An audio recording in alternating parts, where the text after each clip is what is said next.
and here comes this fucking new kid, and he's shoved down your throat. He's in every content piece. He's on the biggest OpTic product, which is the watch party. Right. And he's loud, and he's calling Scump, right, who is like your fucking idol, who's like got you through so much as being Seth as a creator and competitor. It's like, who the fuck is this guy, and what type of audacity does he have? And I do completely understand that.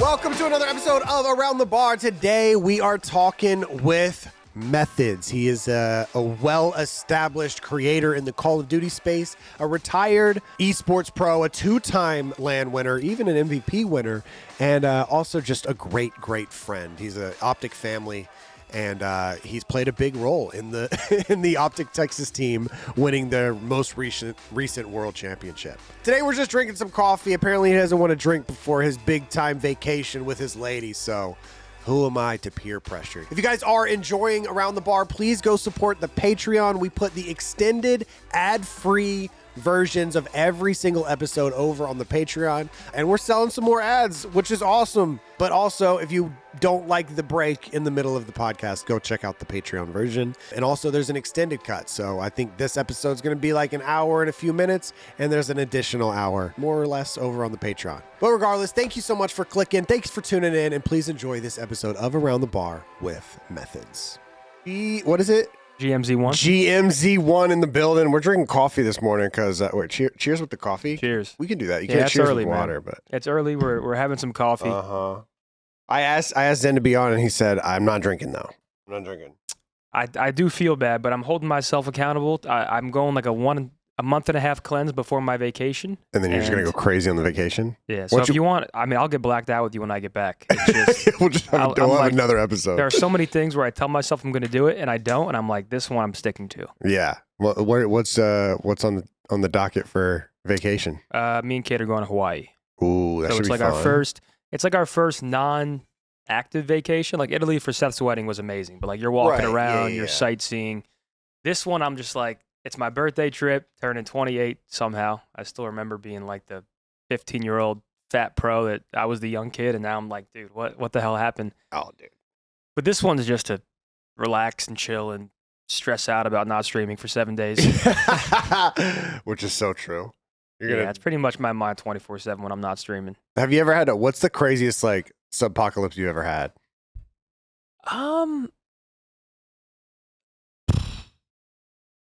Probably, I don't know, probably like 5,000 in a 5,000 month.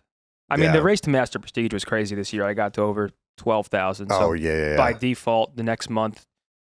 And that's like the weird, it's like, it's coming, but when it does happen, you're like, oh, it actually did happen. Yeah. Shit. You know what's coming now? I like during like the 2020 wave, stimmy check times, after COVID, like kind of let up, people started being able to travel again. Yeah. I went to, because Alexis and I hadn't seen each other for 6 months. Like it was something crazy. Like we were long distance for a long time. So then I finally went over there and spent a week in Arizona, and then flew to my mom's house and spent a week in North Carolina. So I was gone for 2 weeks. Yeah.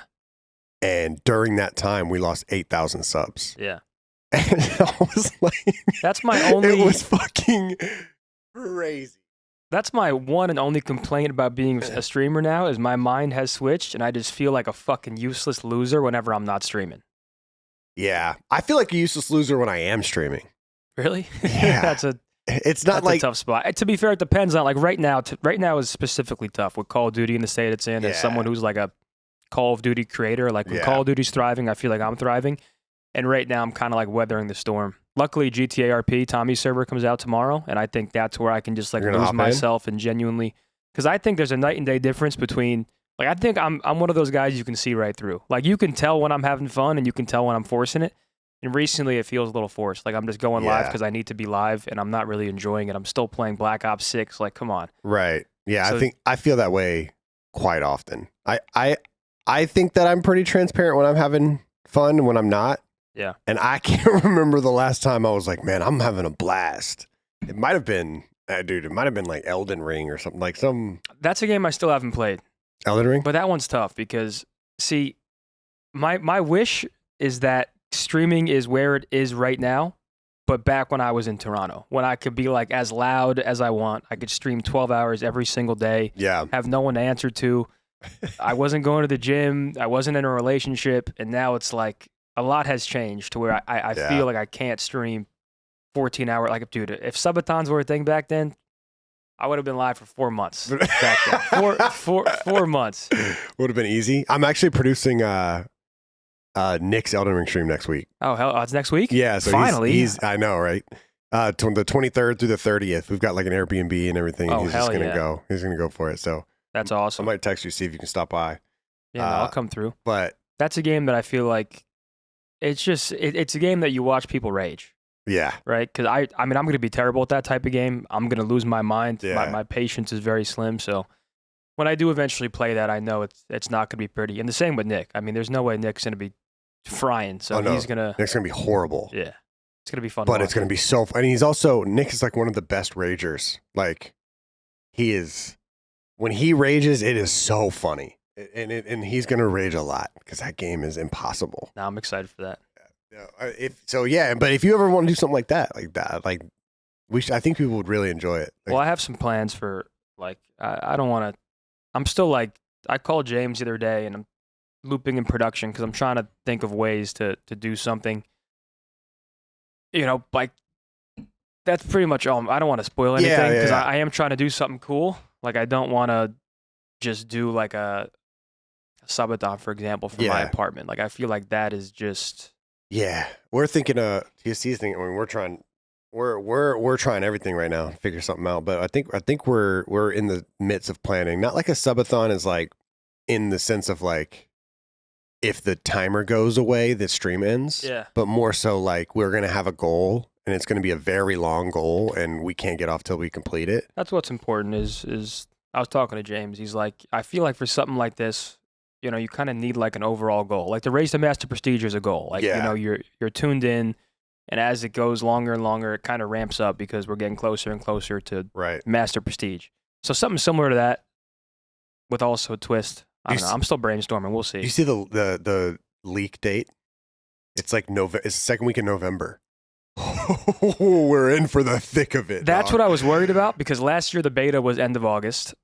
So we're in the thick you have EWC, and then you have like a month of hell, which is to be expected. But now it sounds like we're going to have like 2 months of hell. So the off season is going to drag. Call of Duty Next is rumored to be end of September, meaning beta probably to follow that. So we're going to have like 2 to 3 months of like very slow. Yeah. I'm hoping Roster Mania like can carry the torch in some of that because I Not do for think 2 months. Yeah, no, but I'm just hoping it gives us like at least a week of bait that we can just talk about and say, hey guys, we know what's going on, but we can't tell you, but we're going to make our titles Roster Mania every day and we're going to fuck with you. For 2 months? Every day. No, for a week. For a week.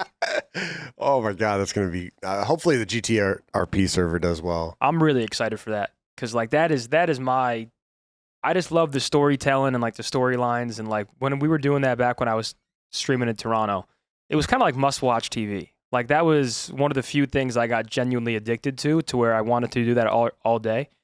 But the issue was like my Fat Tony voice started blending into my real life voice, kind of like Tommy and his character. Like there's still his GTA. Nate Shot does that too. Yeah, Nate does it too. So when you're talking like that like, for a while, like I was like saying absolutely and like doing and saying things, and I'm like, what the fuck? what is happening? Like I'm talking to a waitress. I'm like, what the fuck are you saying right now? You're in real life in a restaurant. But I can't wait for that. We're finishing up this Counter-Strike series, and then Blake seems very interested to try RP, so we might hop in there with you guys. Dude, you guys would love RP. Yeah, I think we would too. You guys would love RP. We have this idea where we're 3 farmers.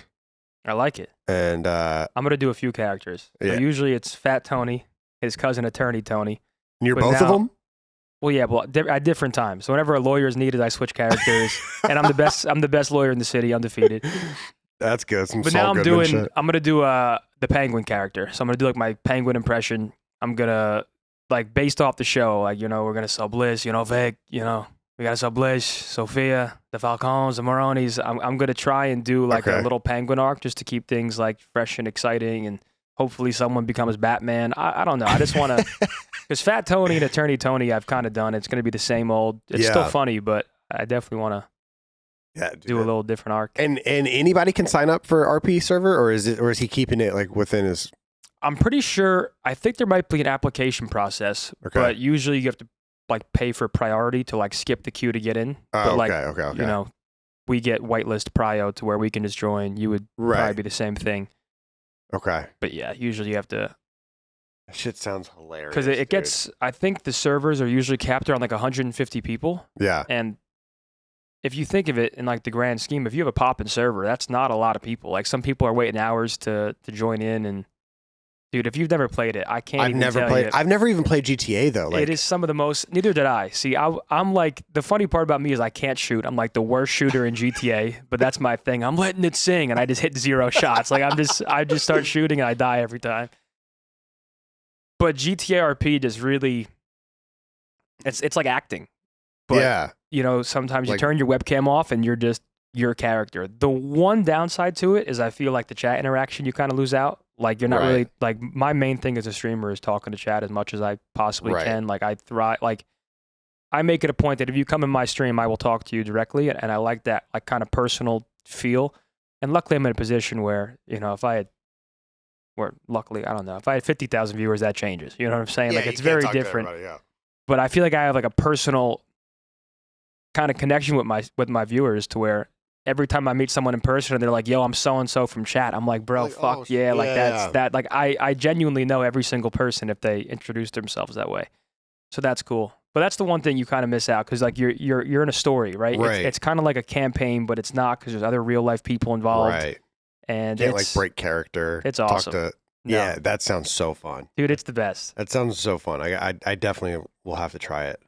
And then my girlfriend's like, so you're role playing? So you're a 40-year-old pervert who's been to jail like a few times, and you walk by these women in game and you tell them they have impeccable figures. I'm like, yes, but it's not me. It's Fat Tony. But that's Fat Tony. Like that's not me. A whole different person. It's part of the process. You guys will love it. Yeah, I'm excited. I'm excited to at least try it out. See if we can have a little country boy arc. It's awesome. And figure out where to go from there. But yeah, how how long has it been? 2 years now since you've been here?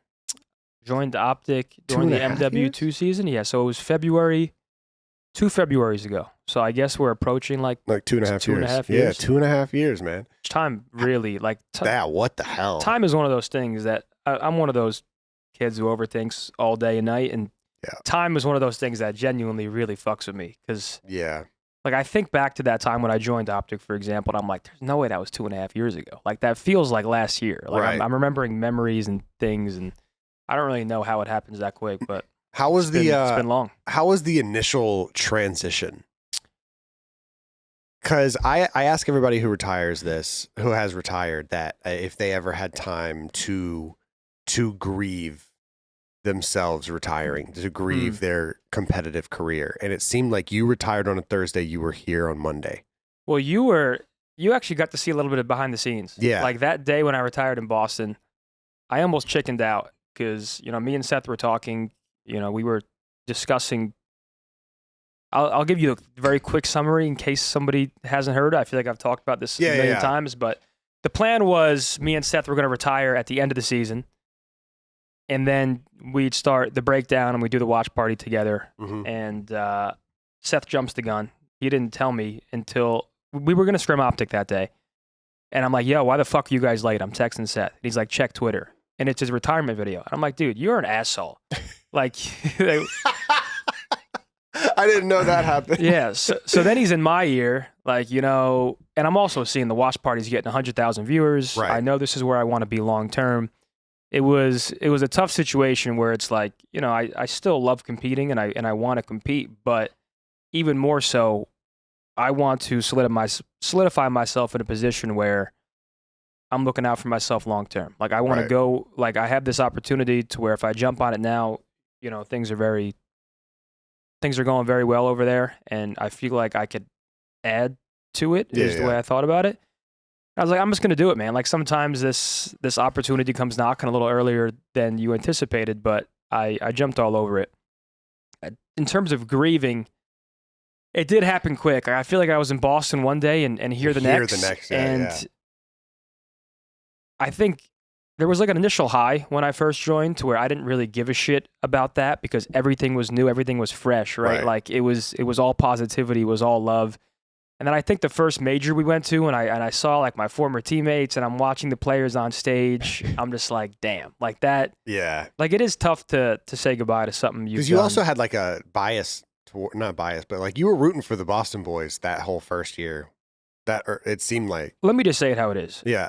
When I first joined, logically I knew I should be rooting for OpTic, and I was rooting for OpTic, but my heart is watching players I was competing against 2 weeks ago. Right. And I'm like, it's kind of hard. I needed time to like genuinely feel like the emotion towards the team. Yeah. And like I feel I can say right now I genuinely feel that way, especially with Mason's addition. Like when I watch them play, I'm like, that's my team now. Yeah. When I first joined, that wasn't my team. That's crazy. It didn't feel that way. Like it was. Of course. I'm watching my former teammates compete, and I'm like, I was of course rooting for OpTic, but it just didn't feel like it feels now. It was very. I need to root for OpTic. I should be rooting for OpTic. I'm part of OpTic, and it wasn't. That's my team, and now I feel like it's my team. Yeah, that makes sense. As far as everything else, like just seeing the progression of the Scum's watch party, and then also like the ups and downs of the breakdown until you guys stopped doing that. Like how has your mental been through it all? I'm one of those guys that my mental changes by the day. Yeah. I mean, I have better days ahead. I have awesome days and I have shit days, and I do my best not to show it because, better days ahead. Because logically, I have nothing to complain about. Logically, like my thoughts should all be positive. I love what I do. I'm surrounded by people I love. I have great family, friends. I have an awesome job, whatever you want to call this. But sometimes it doesn't feel that way. Sometimes when everything's going right, you're just, for some reason, I don't feel positive or right. And I'm sure you understand what I mean. And I don't want to get started on this topic this early in the in the podcast. But at least we're not drinking. Yeah, there's good days and bad days.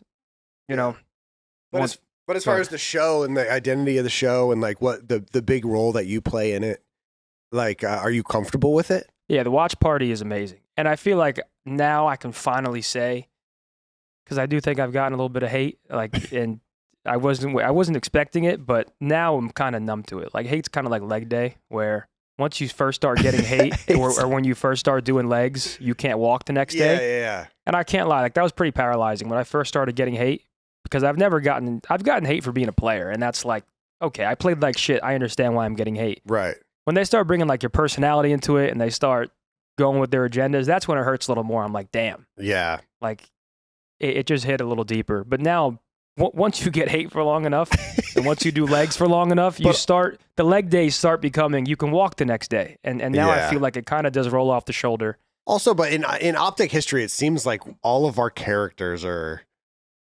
personalities are pretty like tame. Like everybody's like a chill guy, and then Seth was like the hyper guy. Yeah, that's what it seemed like. And then for the watch party before you joined, it was like Hex, Bose, and Nick. Hex, Bose, and Big T, I think, was on it sometimes. Like these are all like chill. Yeah. Like they're not gonna say much. They're not gonna know much. Besides Bose. But then they bring you in, and it's just a little polarizing. So people are like, "Oh, I love this," or "I hate this." That's, and I totally understand that. Yeah. And that's like the weird. But I feel like if I was sitting there being quiet and being a robot, it's just not true to myself. Like it's fake, and it also wouldn't make the show. I think the show is a great dynamic with. I get it though, because I mean, I like to think of things logically. I'm not as stupid as people like to imagine me, but I like if you aren't familiar with me and you like watching Seth or OpTic, and here comes this fucking new kid and he's shoved down your throat. He's in every content piece. He's on the biggest OpTic product, which is the watch party. Right. And he's loud and he's calling Scump a pussy. Right. Who is like your fucking idol, who's like got you through so much as being Seth as a creator and competitor. It's like, who the fuck is this guy and what type of audacity does he have? And I do completely understand that. Yeah. Did you ever have imposter syndrome with it, or are you pretty comfortable? I don't think anybody here really gave me imposter syndrome. It was more so some of the comments from the outside where I was like, damn, maybe I don't belong here. Or maybe I am ruining content, or maybe I am this or that. And that's just something I think I had to go through. And there also is some criticism to take from those things, right? Because I'm constantly learning, and I think some hate is kind of baseless, and people will just try to tear you down, especially these days. But some, like there is some criticism to see, like maybe I was talking a little too much, or maybe we were doing this too much. So you kind of take it and learn as you will. How often between the three of you guys is there like behind the scenes like criticisms of each other, where you're like, yo, you talked a little too much here, or like, Seth, stop worrying about this, or Bo, speak up here. Like, does that ever happen, or y'all just kind of? I mean, once in a blue moon. Yeah. Right. I mean, I feel like things are kind of flowing naturally now, and we've kind of been doing it for so long. But for example, we don't really talk about where we're going to go eat after when there is a hype match on, because it's like, we're going to focus on this match. So that's an example of learning experience, of course. And we're constantly learning and trying to make the show the best it could possibly be. Yeah. And I feel like it's in a great spot now. Like this most recent Champs, obviously we won it. So I think by default, there's it's rose tinted glasses looking at it, because it's kind of like there can be no wrong, but it just felt like a natural show. Like we all did our part, and it felt natural and funny, and I like where we're at now, but it definitely took some learning to fine tune it. Let me warn you real quick. If you're hungry, I'm about to make you even hungrier, because we're talking about Factor. Summer is here, baby. That means there's more sun, more light, more time to do all the things that you want to do to make summer special. You got the pool. You want to put on that skimpy little bikini, man, don't you? Or woman, I guess they can wear bikinis too. Go outside, go for a tan, maybe go play some sports, get some vitamin D in your system, because summer is here. You want to spend all that time that you can outside, less time inside worrying about cooking and all that nonsense, and Factor is here to help. Factor's chef-crafted, dietitian-approved meals are ready in just 2 minutes. That's 120 seconds. I did that math at the top of my brain, taking the hassle out of eating well. Factor is here to support Around the Bar, which is awesome. They sent me a big old box of all sort of different things, and I'm a big chicken guy. They let me pick all the meals that I wanted to. I got 8 different types of chicken. Literally 8 different types of chicken. So if you like lean meats, they've got everything in there for you. If you like if you like to beef up a little bit, they got options there for you as well to fill you up. And it's really, really, really great food as well. I personally love the green chili chicken the best, but you guys let me know what your favorite is. Factor meals arrive fresh and ready to eat, perfect for any active lifestyle over summer and beyond. With 45 weekly menu options, you can pick up gourmet meals that fit your summer gains and goals. Choose options from Calorie Smart, Protein Plus, Keto, and much more. Factor powers your day sun up to sundown with nutritious breakfasts, on-the-go lunches, premium dinners, and guilt-free snacks and desserts. Factor has your whole day covered. Enjoy more this summer. Get Factor if you want all the flavor and none of the fuss. Again, I'm a huge chicken guy. I'm not a chicken, like don't call me a chicken, but I love to eat some chicken, and I had like poblano chicken, green chili chicken. That's the one I remember the most. And honey butter chicken. Alexis and I were eating all different types. And you definitely got to go check it out. Let me know what your favorite is, because I got to know. Get started today at factormeals.com/ATB50off and use code ATB50off to get 50% off plus free shipping on your first box. That's code ATB50off at factormeals.com/ATB50off for 50% off plus free shipping. Factormeals.com/ATB50off.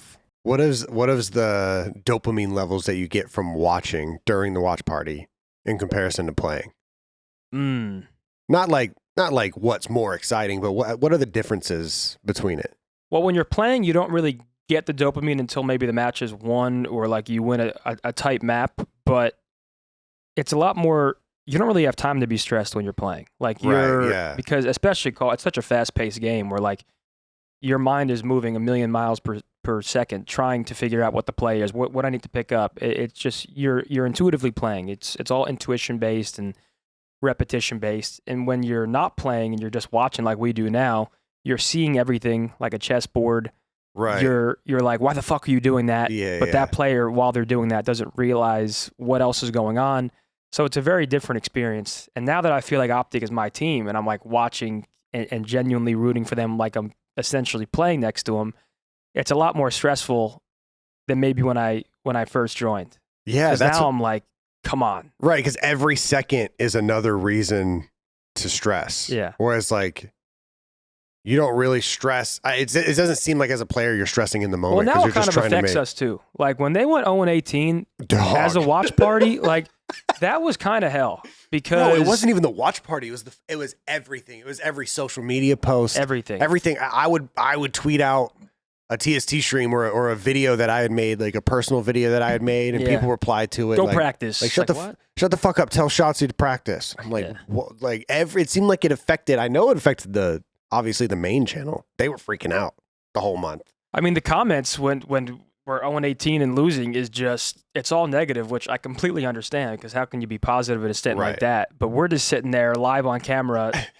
There is no escaping that. It is, we kind of head on. We're talking about like, say Kenny's name. It's like, I mean, you guys see he's not playing well right now. Like, say Shotzi's name. It's like, it's not Voldemort. It's just, we interact with these guys on a daily basis, and we already know how down in the dumps they are. Like we get that you guys are pissed. I promise, as a player, no one wants to win and perform more than the guys that are putting everything they have into it on a daily basis. It does seem like there's a weird like element between like some of those fans, some of those like Call of Duty. It doesn't seem like OpTic fans seem like Call of Duty fans that are like they won't even like acknowledge that Kenny's playing bad. So it's like.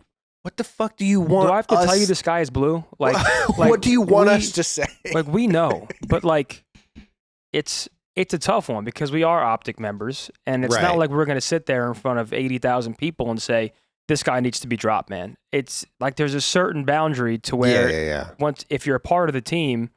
Do you guys even say that? Because I don't watch it. I literally don't watch anything but OpTic matches. Unfortunately, I wish I need to get back to it. Yeah.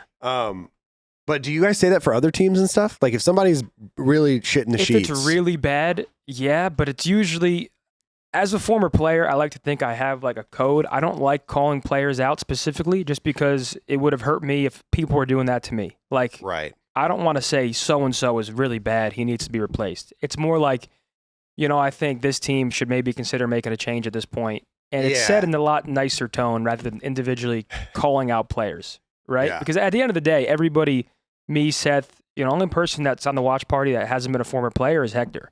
So, like, you get it. Like, we've all had Hector our bad stints. He won a GameStop LAN, though. That's true.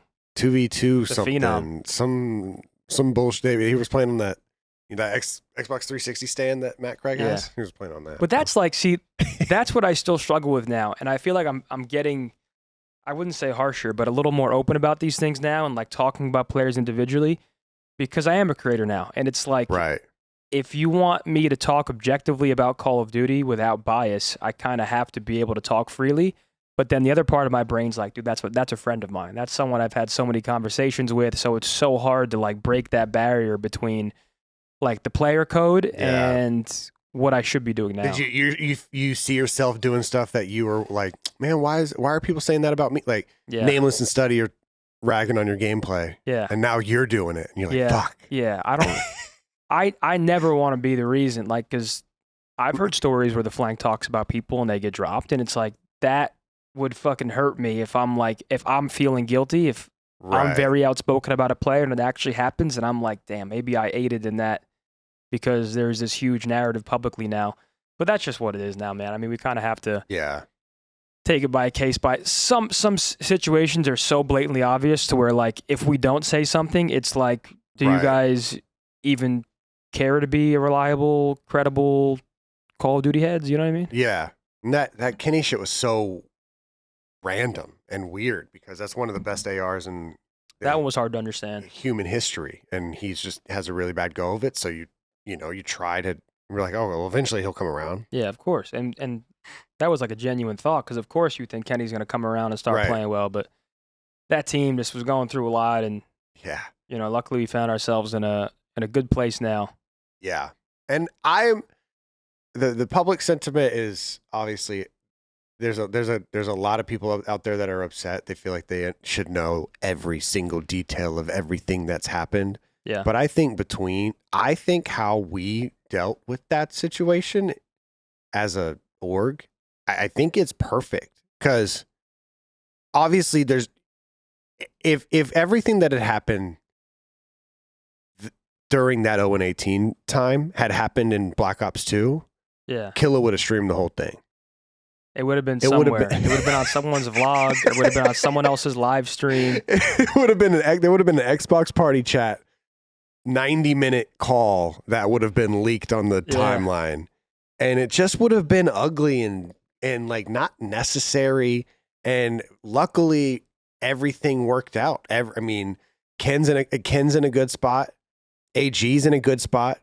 Seemingly, from what I've heard, a really good spot. Yeah. And our boys won champs. So like there's no reason to even dive any deeper into it because everyone came out positive. I agree. Which and I think certain proud situations require like a certain respect of like doing things the right way. Right. But also like speaking of like my theory on why Call of Duty is what it is now is because of the personal connection you felt to the players back then. Like even if the player themselves weren't creating content, they were on someone's stream enough to where you could resonate with them, whether it be Slack, Saints, me, Seth, right? Like everything was broadcasted because first and foremost, we weren't getting paid these crazy salaries. We weren't on such rigorous practice schedules, right? A lot of us were coming home from school and practicing. Yeah. The prize pools weren't what they are now. So you're kind of creating content and streaming for an additional revenue source. And I think the games are better. So we just, like, I look now and I think even right now, if I think back to Ghosts, and maybe I'm wrong because, my memory might deceive me, we would scrim and then play 8s all night because we loved it and wanted to. And now it feels like, bro, you barely get to watch these players play. And now these players are staying in separate hotels. They're not all at the same bar. There's no pro lounge. Mingling. It's not the big happy family that it used to be. Yeah, it's definitely not. And I would love for it to go back or maybe even just be a semblance of what it once was because I think that's what made us us. Do you think players would even hang out in a pro lounge together anymore? I think they would. You think they would? I think they would. It's just so separate now. Like it's so, this team's going to stay at this hotel and they're going to do their thing and they're going to, and I understand it as competitors, but we had the perfect balance back then. If we played against each other, we hated each other, but we were still such good friends. And I think that's another thing when it comes to like the gentlemen's agreements. And I talked to Tommy about this. And the thing about GAs back then is if me and you were AR players and you were down to GA something and I wasn't, because we were such good friends and we had such mutual respect, if I was being hard-headed, I would have 7 of my friends looking at me in person being like, yo, what the fuck is your problem? Right. And then I would feel like an asshole because I don't want my friends mad at me.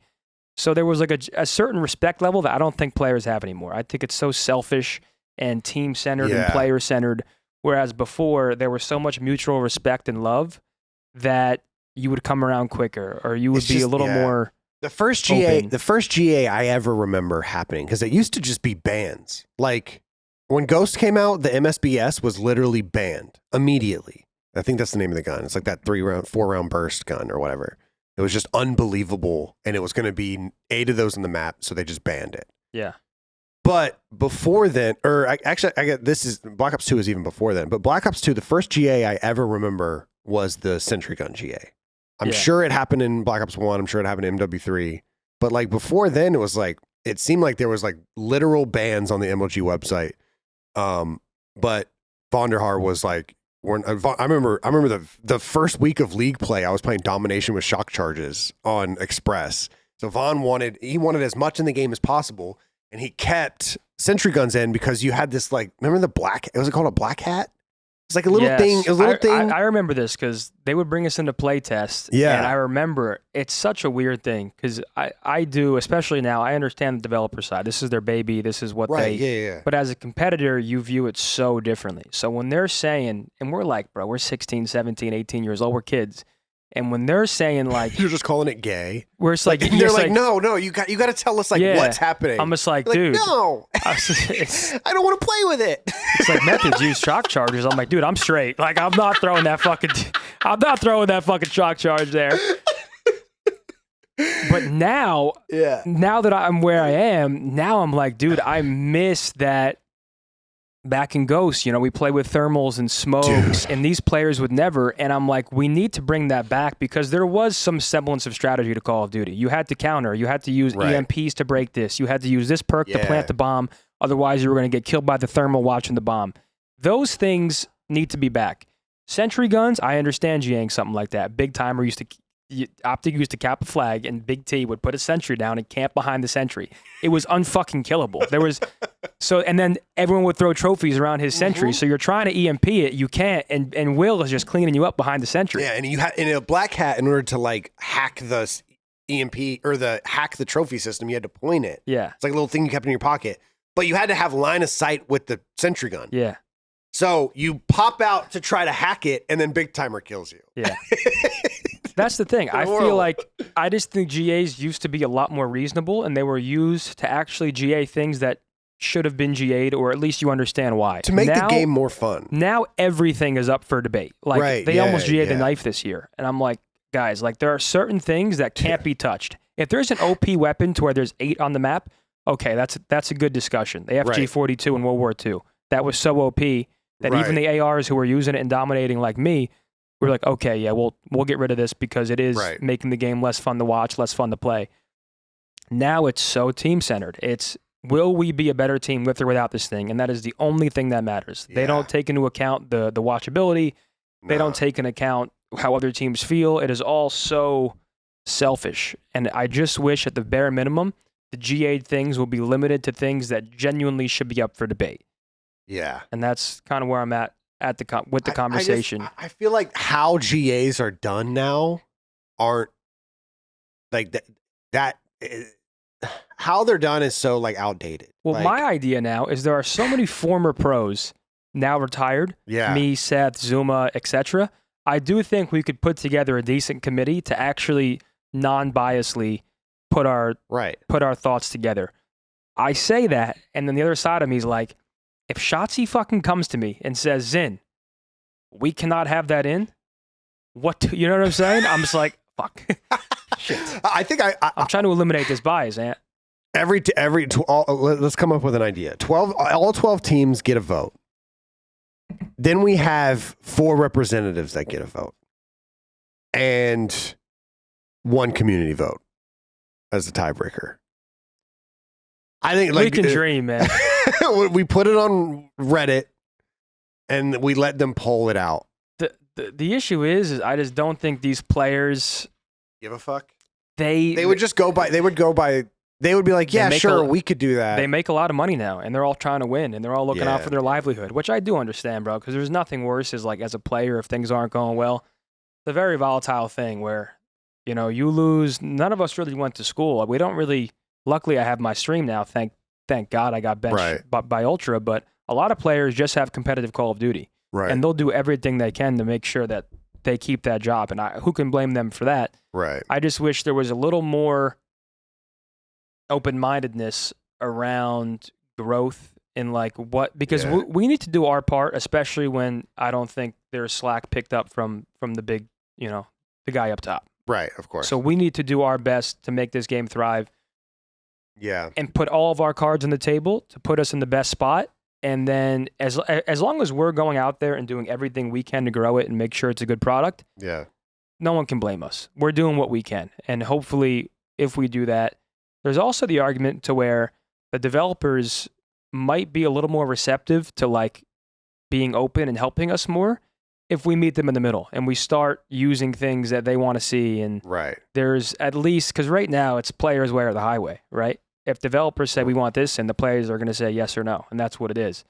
So I do think meeting them in the middle would help, but I don't know. I feel like I've had this fucking conversation for so many years. Yeah. I feel like I'm just, it's the biggest broken record. I think there's an element of Call of Duty releases that make me more nostalgic than they make me excited. And I think there's a bunch at play there. One is up until last year, there was no prestige system, which was insane to me. But last year was a lot of fun because they brought it back. But also, I think the element of skill-based matchmaking, which is a whole different discussion. But I also think GAs are a big part of that, where it's like, no matter how good of a Call of Duty we get, because I think Modern Warfare 3 was an amazing COD. I think it was a really the most recent one. I think it was like an amazing COD, and I think it would have. I think if that COD could strictly be played search and destroy for a long time. I think like with they added all the Modern Warfare 2 maps into the game. Like after its life cycle, they added a couple. They added some other maps into it that were like really. I think you can play Strike on Modern Warfare 3. You can play Hotel on Modern Warfare 3. Like you could make like a really good league out of just playing Search and Destroy in that game. Yeah, but that game comes out immediately. The snipes are banned immediately. Like there's the smokes are gone. And it's just like that stuff. I mean, don't get me wrong. I agree with you. That stuff makes it less fun to get involved with. My number one still comes down to anti-cheat. I don't care what anybody ever tells me. If you can't play the game the way we play the game, the way the pros play the game, you are going to lose interest way faster, and it's very hard to grow. Like the watch party for champs, I think it just set like COD Esports records. There is still viewership there, but there's so much room for growth because of how big Call of Duty is. Everybody knows Call of Duty, and I just don't think we capitalize on it the right way. Like we can... There's less than a handful of things to, in my opinion, make the perfect storm. It starts with the anti-cheat because it is fucking the fact we even have to say that boggles my mind. There is no other game that has a competitive product that allows something like that to happen. If you cheat in Valorant, you are fucking gone. If you cheat in Counter-Strike, you are gone. Well, at least I think so. Not in Counter-Strike, but the thing in Counter-Strike is they allow Face It to exist. Call of Duty would never allow a third party. Do you know what Face It is? Face It's, you can't cheat on Face It, right? You cannot cheat on Face It. That's what I'm saying. But you can cheat in like regular CS. In regular CS matchmaking, like their league play. Yeah. Yeah, you can cheat like crazy. Well, the thing with Face It, I think, once again, to play devil's advocate, I can understand why Call of Duty doesn't want their entire base to download software that might be to someone like, why would I download that? Because I get that. We're the competitive scene. That's what I'm saying. I think there's got to be a way to where if you press rank play or something, then you have to download something. Like that to me would be like a healthy medium. Sure, bro. If you get on after work and you play TDM, I don't think you should have to download something you don't want to download. But if you want to play Call of Duty competitive ranked, you're going to download, just like if you go play Val, you're going to download whatever you have to download to play. Bro. And no, you're not playing bogus shit. You're not playing against cheaters. They're going to go out there and play fun, competitive Call of Duty. I mean, Val's cheat detective system is like the best game I've ever played with a cheat. Like to the point where I know 5 people off the top of my head that have had to go into their computer settings to allow something to happen because the anti-cheat from Riot is so like it ingrained into your PC. It seems like that you have to like allow it to happen, and it seems like that's a hassle for a lot of games, especially a game as casual as Call of Duty. Yeah, where it's like you don't want all the guys that are on their Xboxes. I'm telling you, it's less than a handful. It's anti-cheat. Yeah. I also think the fact that like everyone always says we need like a Call of Duty like I'm like, bro, Call of Duty is not CS. Our biggest advantage is the fact that we have a new game every year. The issue is we do nothing with it. There should be a big pro tournament for a lot of money within 2 weeks of game drop every single year. That is how, when all the eyes are on us, that's how you're actually going to bring in people that may not know or may not be invested. It's like when everybody's playing Call of Duty, if there's a huge tournament with all the pros, I guarantee you people gravitate towards it more. But the issue is we don't do anything until the cycle.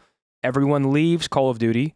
The main Call of Duty guys stay, like us. Right. And then it's just the same old, same old. We don't really do anything to market the game. And then marketing's a whole different story. Like I do think, especially with like TikTok and Instagram, there should be like a hype reel for competitive Call of Duty that says $1 million up for grabs, and then there's scrap grabbing this guy and this. Yeah. It's a 15-second reel that you put a lot of money behind because they have the money, and then some people may see that and be like, dude, I'm going to watch this. Yeah. So I think there's just so many things we missed the mark on, but once again, I feel like we could talk about this all day because it's just the same. And hopefully it changes, but we haven't seen anything ever to be like, it's going to change. I think one thing about COD is it's unfortunate that there's always one person that has that role that's like the community outreach, or like the one person that plays both sides.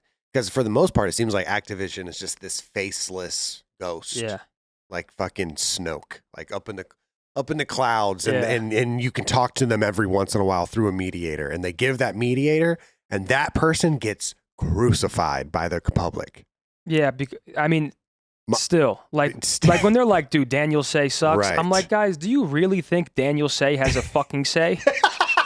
Like in the sense of like, right, yeah. At the end of the day, there are people all the way up here that dictate how this goes. I'm sure Daniel wants the best for this. Yeah. Shanice and Rob are some like the nicest, awesome people ever. So the people I've met majority awesome people from their side of things. Right. And they're always very receptive. And once again, to play devil's advocate, I get it. Because if I was the head of Activision and we're making billions per year and someone comes in my office and says, we're doing this all wrong, we got to change this. We're going to change the mini. Are you fucking high? We have to change the mini map on Black Ops 6. Yeah. Get the fuck out of my chopper just arrived. Like, what do you change it? Are you crazy? Yeah. So I get it, but listen, man, we can hope. Yeah. I think a big step in the right direction this year was DreamHack. DreamHack was awesome. To no one's surprise. It's like the most obvious thing ever. You put us all back together again? It's going to be great? It's like the most obvious thing ever. No way. It's like putting NSYNC back on the stage. It's like, I'm going to go fucking see NSYNC. Yeah, I was walking around, and obviously DreamHack is it is different. It's not like being at an MLG event, but it had that element. It had that element that I hadn't seen in so long. Dude, because through this model, we've lost out on, when you used to go to an MLG event, there were people that you were going to see no matter what. Right. It was the Challengers players, certain people in the community that just go to watch and enjoy and socialize, the e-girls, it was like a whole thing. Everybody, it was a community that got to get together. What's up, Bruce? Bruce came around the corner and said e-girls. So like 6... That's right. GMZ. My boy Big B, man. Mr. Buckets. Have you ever been posted up on your couch thinking, scrolling, vibing, and thinking, man, you know what would make this a little bit better? A little bit of cannabis. A little bit of the sparky. Well, Pine Park's here for you. Pine Park ships to all 50 states. So whether you're in LA, Chicago, or some random small town where the closest dispensary is like 3 counties away, you are covered. And if you're lucky enough to be in Dallas near the Pine Park store, it's open 24/7, which is kind of rare in Dallas. Everything closes at like 11 p.m., but not Pine Park. That is not a typo. I am being serious. 24/7, 24 hours a day, 7 days a week. Pine Park is open and ready for you to come on in and grab whatever you need to get your hands on. The menu is stacked. Flowers, vapes, gummies, drinks, and the best selection of rosin in the country. The entire vibe all in one spot over at Pine Park. Every Friday, this is something that Pine Park does that's really, really cool. Every Friday at 10 a.m. Central, a new product is dropped. That means you tune in, you wake up every Friday and you're like, what's the new thing that Pine Park has dropped? Let me go check it out and get your hands on it. If it's your first time ordering, use code ATB at checkout to get 15% off. And that's some real savings for real stoners. That's what they said. I didn't say it. It's written right in front of me. Real savings for real stoners. Head over to pinepark.shop to find your flavor and thank us later. Please use that code ATB for 15% off at checkout. I'm trying to think of the best way to put this, because I don't know if you can compare it to like anything otherwise, but 6 to 12 times a year, you had a big, huge friend group that would get together and watch Call of Duty and party and talk. And once again, I just feel like DreamHack kind of tapped back into that. Like that Sunday night at DreamHack kind of tapped into old school vibes. Everyone was there. Yeah. Everyone was socializing. The Halo guys were there. Right. It was what this thing should be on a pretty consistent basis. Yeah. Who owns the MLG brand? Dude, the fact that MLG is not used is like the craziest thing in the world to me. Yeah, to this day, people, like, I'll see someone that I haven't seen since high school. They're like, yo, you still doing MLG? Yeah. And I'm like, MLG is like the name. It is what we do. Yeah. And they shelved it. It's like Team Fear. Like, how the fuck did that brand fall off? Like, how is MLG not being used? Well, you could put a face to a name with Fear. I hit up Adam. I was like, dude, do you have any old school MLG merch? Because I loved wearing that logo. Yeah. And I don't know why. I just felt like the man when I put on an MLG t-shirt. The logo, Major League Gaming. Yeah, I'm part of it. We tried to do a merch collab with MLG, but we had to talk to, I think we had to talk to Activision or CDL, and they basically said like, well, we don't want to do that because we want CDL to be in like a positive light, not. I believe it was something like that. I was talking to CWL, CDL, something. And it was basically the what I got out of it was like, we have the MLG logo, but we have it so no one else uses it. Dude, they have to use it. It's like, bro, dude, when we're thinking of all these, we're talking about all these like shit events that keep happening every year in COD. Just make an MLG. They need to just do a CDL funded event. Call it MLG. They need to just. We're back. A lot of people, the CDL, I think, left a bad taste in people's mouths just because of things that have changed, things that they've done. The best way forward is to at least fix some things that people think are wrong and call it MLG and put the CDL branding behind us. Right. And let people tap into that nostalgia, because I think nostalgia is so important. Like now, like especially in our community. In our community, yeah. Let's start there, and then let's see what happens. And of course, we'll always be at the mercy of the game. A game with good maps is kind of what we're always rooting for. And I think one thing that Halo does too much that Call of Duty doesn't do enough is recognize their old games. Yeah, I don't think, because if you go up to a random person, if we go to this marketing office right next to us and said, "You guys ever heard of Call of Duty?" The only people in there that are going to be like, "Oh yeah, I used to play Call of Duty." Yep. Do they still have the intervention? Do they still have, name stuff from like the glory days of COD? I think I think Call of Duty is like embarrassed that they're not in their glory days anymore. And like that's nothing to be embarrassed about. Like Counter-Strike's not in their glory days. League of Legends is not in their glory days, but they still crush because it's League and it's CS. Right, yeah. I think you need to have a good mix of it, because I do think MW3 got a little stale with just the MW2 maps, and that game was like saved by 6-star Rio and Vista. Yeah. So I think you need to have a good mix. Or at the very least, in my ideal world, if we're not going to get new great maps, which is what we all hope for, I'd rather them pull maps from a bunch of different games and then make up the map pool through maps from 6 different titles instead of just one game. Instead of watching Karachi Invasion, whatever, you can watch Karachi Raid, London Docks, Tuscan, 6-star. And that way it's kind of fresh, but you're at least pulling from so many different Call of Duty games that people love, to where it's a bit of a different mix instead of just putting, one game's maps in a game. Yeah. But I think the fact that it's fine to have a new Call of Duty every year, but the fact that we try to have new maps every year is absurd to me. And people love, because they're not good. But you can't make 6 great maps every year for 20 years. There's only so many routes you can take. Yeah, I get it. And Valorant's considered the new CS, but it's been out for 6 years now. Yeah. And they're still using Haven, and they're still using those maps that were out on year 1. Yeah. And they're still good. And they've been using that map for 5 years. I don't know. See, and people talk about Raid being overused, and we used it twice. Bring it back, bro.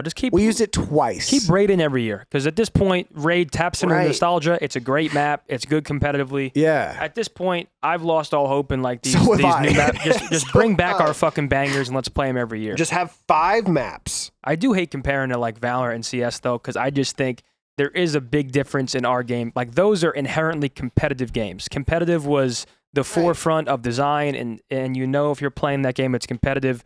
We have kind of built our own competitive within this bigger Call of Duty universe. Like it's not a competitive game really at its base, but through taking 2 players off the map per team and different things, it becomes competitive. Yeah, but they've put such a big. Well, it's not in the grand scheme of things. The CDL is not a big chunk of anyone's business on Activision's side. Yeah. But at the end of the day, it's a multi-million-dollar portion of what they do. They got $25 million from 12 teams for this league. When I heard that, I was like, dude, what the fuck? These guys have been robbed blind. League of Legends is like 10 mil. It's the best esport ever. Oh, man, dude. Luckily now some of that's corrected, but crazy times. And good for the players, I have to say. So at that point, just port in over Raid, Frequency, Arsenal, like to Black Ops maps. That's the biggest miss from this year. This game should be Black Ops 4 maps. Dude. Hacienda is the best map in the fucking game. This game would have been amazing. If they brought back Seaside, Arsenal, this game Frequency, would have been amazing. Insane. Like, holy shit. I think about the lack of potential in this game. I'll think about it for probably ever. Because I think what Modern Warfare 2, because Modern Warfare 2022 was like such a shit game, like the worst COD ever made. And then Modern Warfare 3 like fixed it, in my opinion. Yeah. It helped a lot of stuff. And even though Black Ops 6 wasn't a shit, I don't think it was a shit game. I think the movement's awesome. I think the gunfights are awesome. The maps were really bad.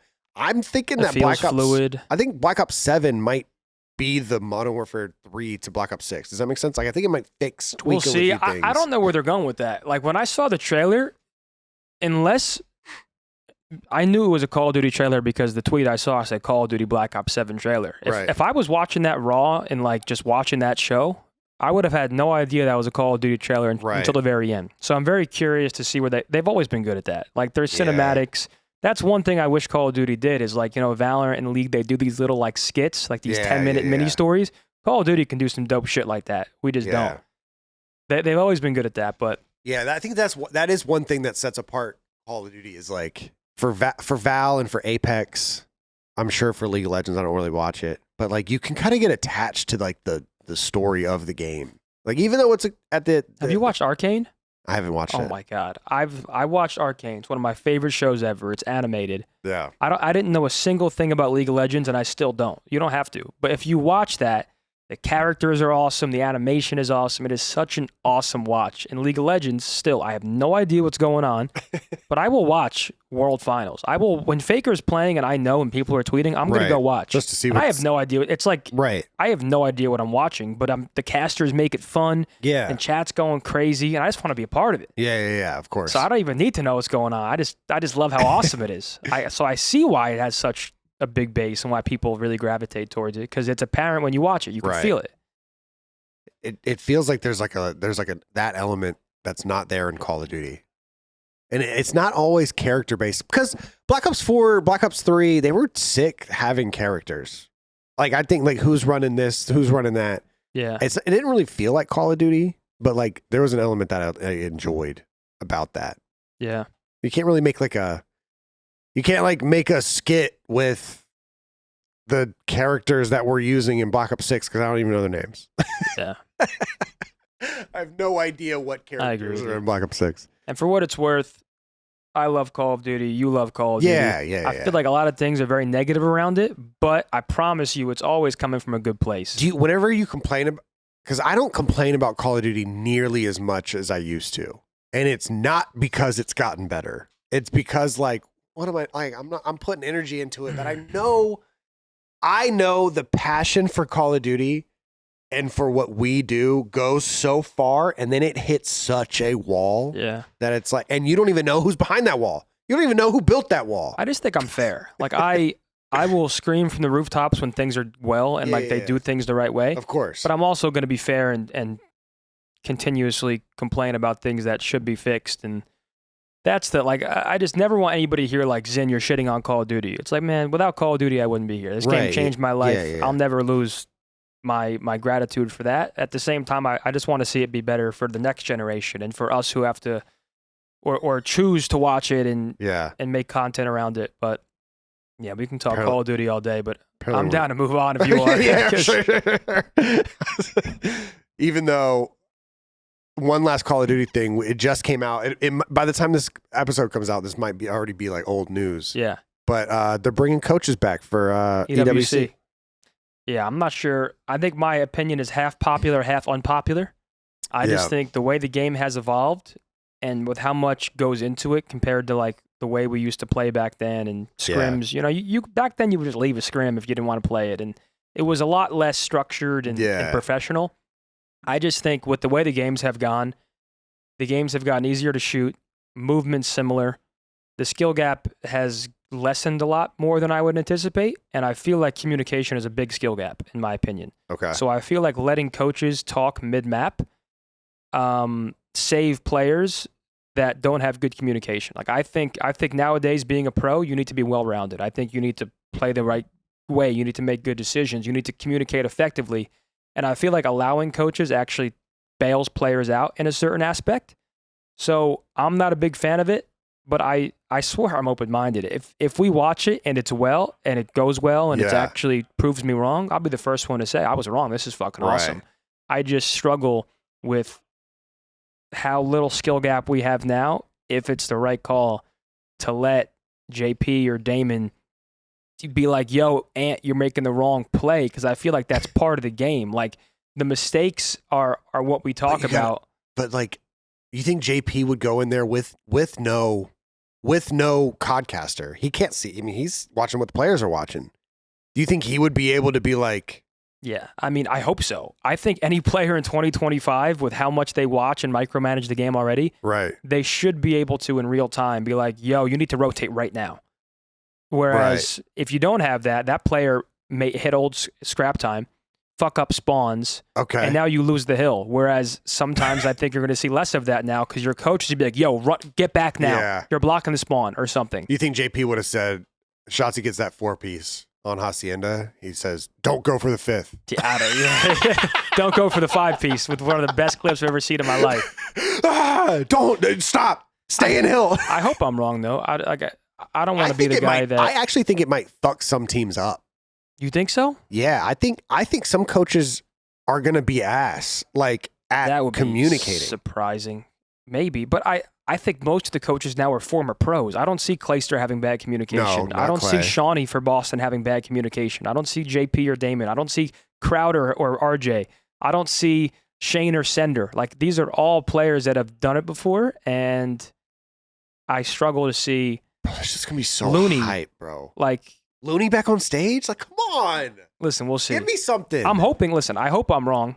I just think it bails out some of the worst teams that have worse communication because you allow some, like, let's use Looney for an example. If one of his players sucks at communicating, Looney's a great communicator. Yeah. He's going to go up there and potentially make up for what that player should have in his game already.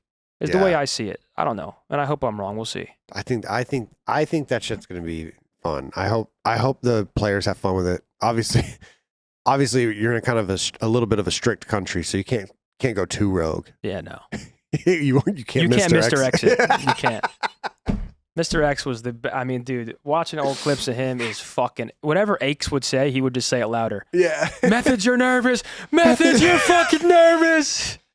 I'll never forget that, bro. It was Atlanta. I was sick as a dog. We were playing for like top 3, and I was getting destroyed by complexity. And I was getting verbaled the whole series by Mr. X.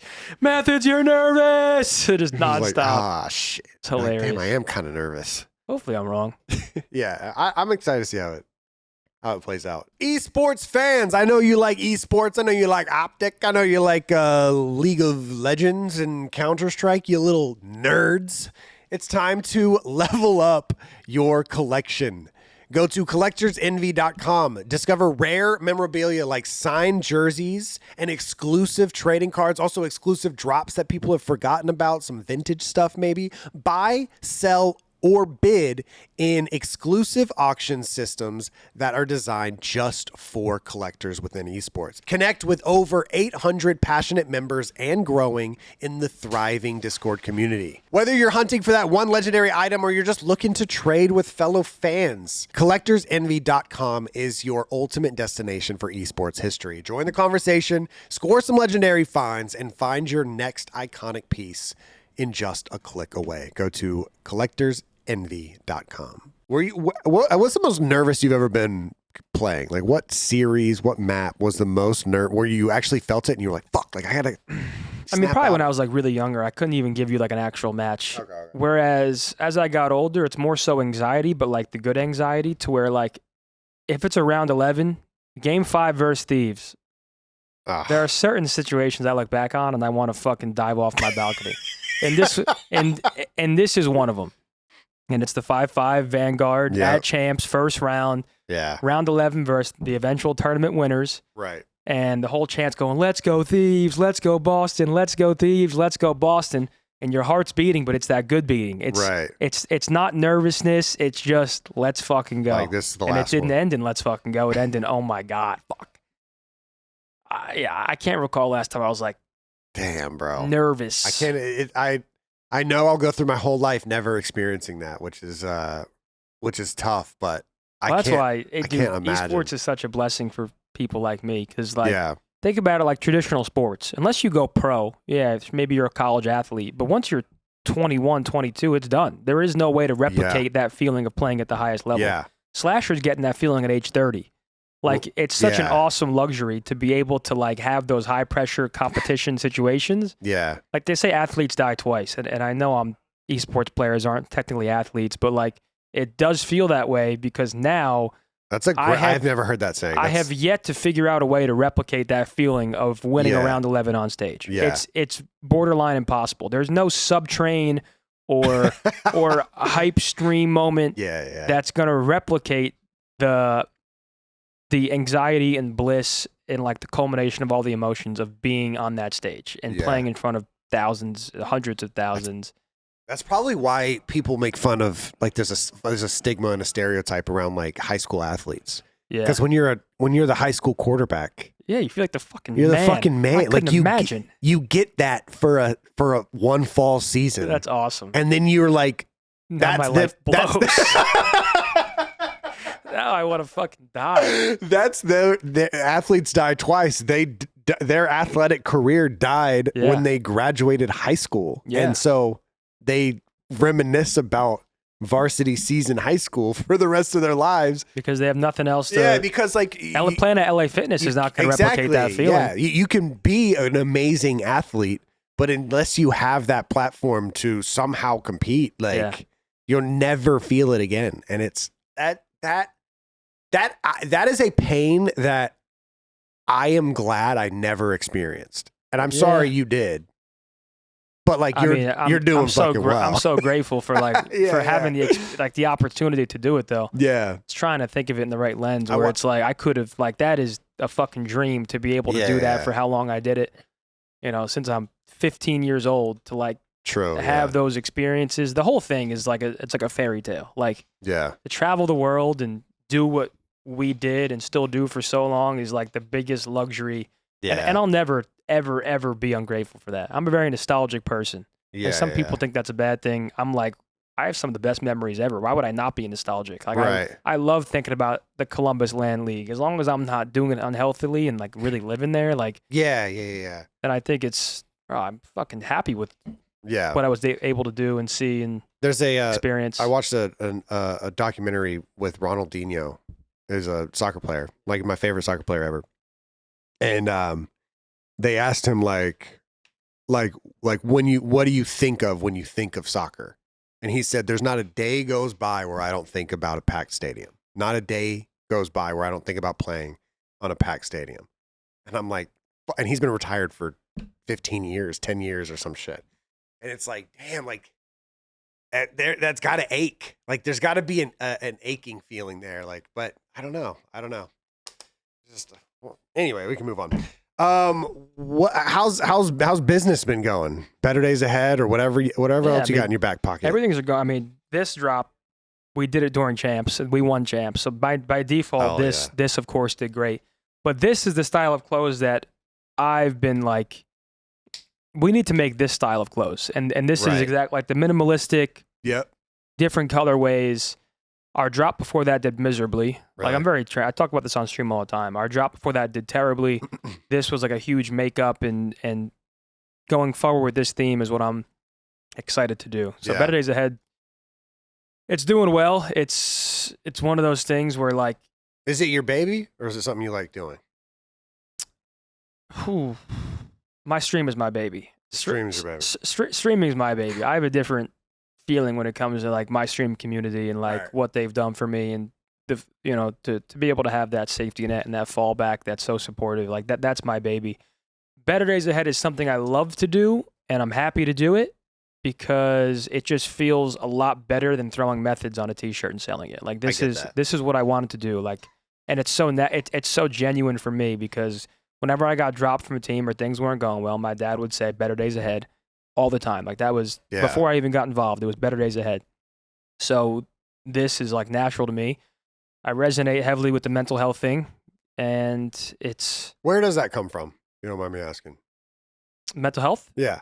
I mean, it's something that I struggle with in the sense of like, once again, good days and bad days. And I've had awful stints where there's a few really bad months and I've had insane highs and lows. But I think that's the reality of mental health, in my opinion, is like the inconsistency.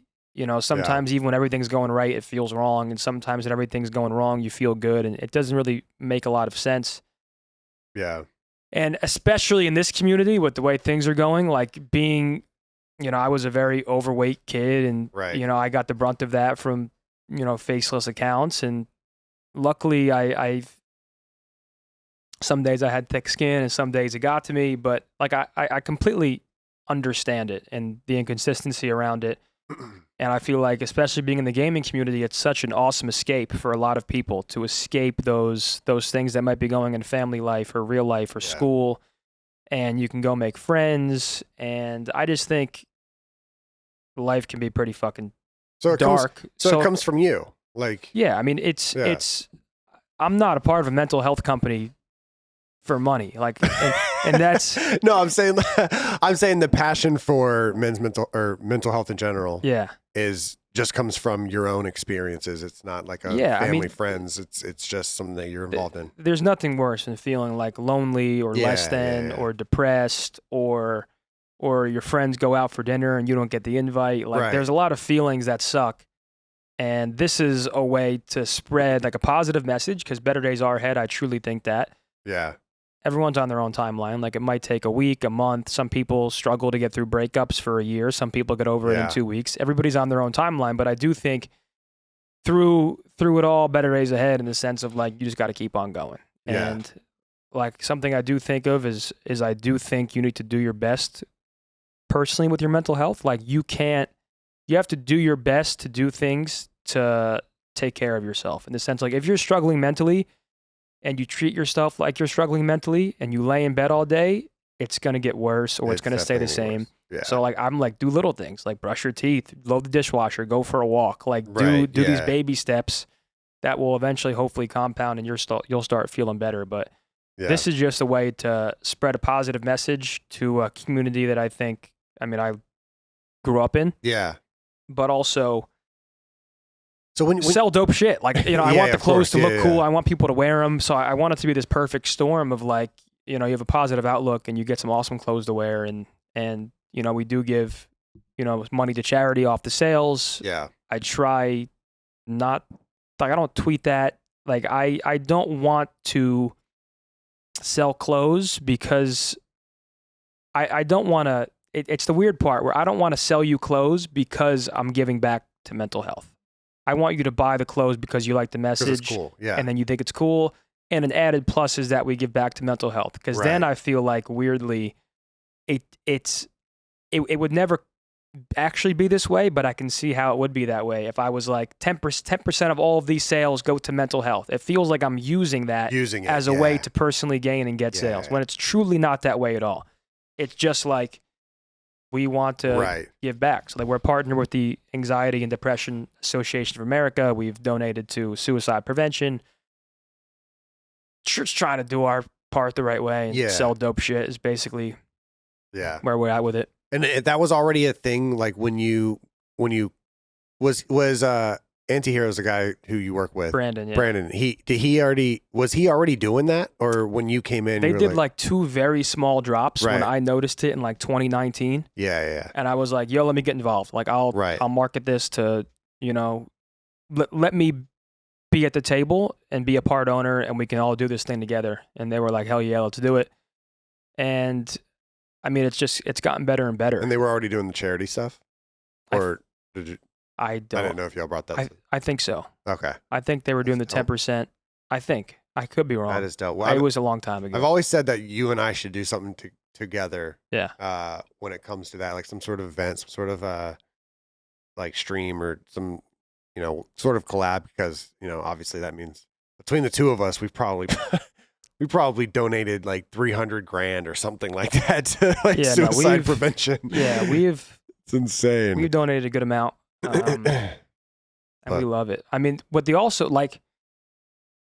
also upgraded. Like, dude, this is quality. Like, it's custom cut and sewn. Like, it is our custom dimensions made by a distributor or producer out in Los Angeles. Like, it's the material is our custom. Like, it is. We're trying to make awesome, actually, luxury clothing instead of and we've grown naturally, organically. It started off with like the normal t-shirts you would buy from any creator or whatever. And now it's like trying to be a legitimate clothing brand. Right. And now the goal is to break out of the gaming community, because Twitter used to be like our main platform because of course that's my main base. Yeah. But now Twitter kind of suppresses anything that sends you off Twitter. That's true. Like if I tweet a Better Days Ahead link, more often than not, it's not going to really be seen, because they don't want people leaving Twitter to go to betterdaysahead.club. They don't want that. So it's trying to naturally TikTok, Instagram, grow outside the gaming community, because I do think it could be big, but I'm just happy to be a part of it. Is it, you got any other, do you ever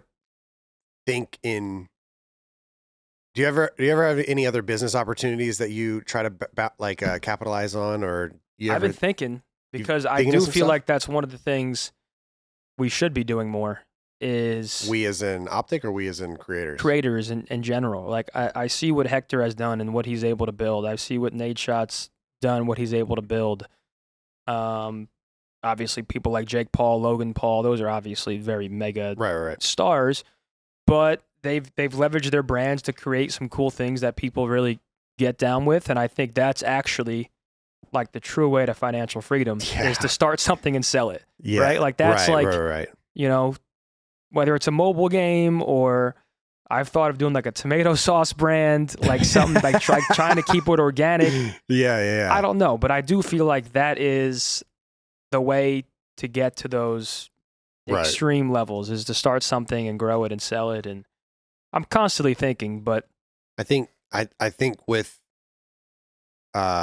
esports and with content creation, it is so up and down that lately, over the past 2 years, I've just been thinking of ways that, like, how can I remain stable? Like, what are ways to remain stable? I have the same thought. And I have that thought every night. Because there are months where my stream's amazing, and there are months when it's not so great. And I'm like, that high and low does suck mentally, because you prefer to always be here. Like, what if I had a tomato sauce brand to where I didn't have to actually really worry or stress about my stream at all? Right. Like, that would be, at the end of the day, that would be a cool luxury. I could just do whatever on stream because I have Tony's tomatoes. Tony's tomatoes is flying off the fucking shelves. It's all over HEB. They can't get enough of it. So now you can watch me suck at CS and it's not going to matter, you know? Yeah. People are still coming in like, and now you've sold so much Tony's tomatoes that you can buy $100,000 worth of CS cases. Yes. And you can just Spin that shit. Now Spin it up. Bro, what Nate has done recently is like awesome. It's like unreal. It's crazy because Nate is before that he was a big creator. Yeah, but like he has now hit. Yeah, like I would say a new gen pop off. Like he's doing grown this past month. Yeah, Adapt. I love that kid. Yeah. But Matt is now like over doubled his average viewership. Yep. He found naturally too. It was like I saw it all unfold naturally. It kind of happened. He hopped on CS. He had cases. He opened them. He naturally went like 3,000 cases without a gold. People got behind that. Shroud's watching. Tim's watching that. Right. And through that, I was watching a clip from Barstool the other day, and it's that new guy, Zach, who's awesome. He's talking to Big Cat and all of them, Hank. And he's like, yeah, I've been watching Nate Shot and Tim open cases. And now it's like it just became this huge thing. Yeah. And he's hit like, he was already big, and now he's somehow hit this new gen resurgence to where he's now even bigger than he already was, which was big. So it's just I was talking about with Nick, another element of that's so cool to me is like a lot of people watched Tim and Nade when they were like gamer kids. Yep. Like Nade was competing, Tim was playing Overwatch. I was a mod in Tim's chat like back in Black Ops 2. I discovered his stream. I forget how many viewers he had. It was not a lot. Yeah. But I would just go in there and bullshit. Back before Tim became Tim the Tap Man. Yeah. Which is crazy to think about. And so that is crazy. Yeah. Back when it wasn't like the Twitch mob, weren't they like his moderators too? I think some of them. I can't remember. Maybe. Dude, the community back then, it changed so much. It has changed a lot. God, it was awesome. I hope you guys enjoyed that. I had a lot of fun talking with Zen, and we continue the conversation over on the Patreon if you are interested. But if not, I hope you liked that. He's a great guy. We had a lot of fun talking, and we'll see you guys in the next one. All right, peace, everybody. Y'all take care.